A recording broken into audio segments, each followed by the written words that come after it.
speaking of crazy, the First Minister of Scotland has said that his country needs to open its doors to Palestinian refugees. Let me read this tweet for you from Humza Yousaf. He said, in the past, people in Scotland and across the UK have opened our hearts and our homes. Scotland is ready to play her part to the first country in the UK to offer safety and sanctuary to the people of Gaza, to treat the injured men, women and children where we can. Now, he repeated this call in Parliament. Have a listen. In the past, people in Scotland and across the UK have opened our hearts and our homes. We've welcomed those from Syria, from Ukraine and many other countries. Conference, we must do so again. So therefore, I'm calling today on the international community to commit to a worldwide refugee programme for the people of Gaza. Now, it's a curious thing that he's not calling for Arab nations to take Palestinians as refugees, but rather for Scotland to take them. Or is it that curious? Back in 2020, as a government minister, he was very, very upset that Scotland was too white. The Lord Justice Clerk, white. Every High Court judge, white. The Lord Advocate, white. The Solicitor General, white. The Chief Constable, white. Every Deputy Chief Constable, white. Every Assistant Chief Constable, white. The Head of the Law Society, white. The Head of the Faculty of Advocates, white. Every Prison Governor, white. And not just Justice. The Chief Medical Officer, white. The Chief Nursing Officer, white.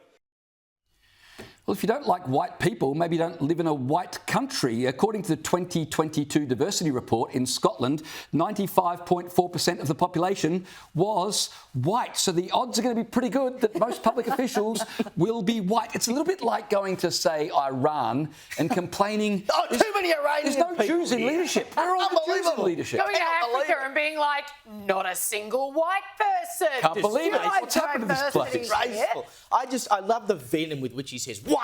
You know, the such and such a person is white, you know, and on and on. And by the end of that clip, I was like, am I hearing like white? The word has just lost all meaning for me. So take that speech at 2020, right? Yeah. And now 3 years later, Scotland needs to open its arms to Palestinian refugees. Is he just being compassionate, or does he have an ideological agenda that he's running under the guise or the cloak of compassion? He does, but you would seriously need to have custard for brains to think that it's a good idea to import refugees from Gaza right now. Because, sure, not every Palestinian is a member of Hamas, but nearly every Palestinian believes in the idea that they ought to have the land on which Israel sits, right?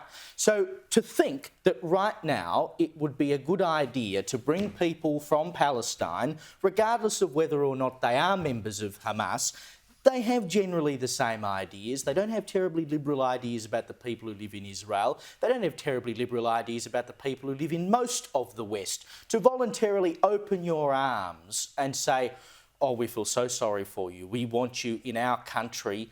No, I'm sorry, sure. Many of them are in regrettable situations. Many of them have their lives under threat, and we sympathise with that. It's an awful situation. I understand that. But it is not the job of the West every time to put its hand up and say, well, we will be the ones to take you. Yeah. There's plenty of land around Israel. There's plenty of land around Palestine, other countries they can go to, but curiously, those countries don't want them. It's not our job to clean up other people's messes. And I think that's a call that we're going to continue to see. The West, take them in. I mean, there he is calling upon the international community to just have a mass migration, I guess, of Gazans. And like you say, while no one wants to see anyone in that situation, it's simply not feasible.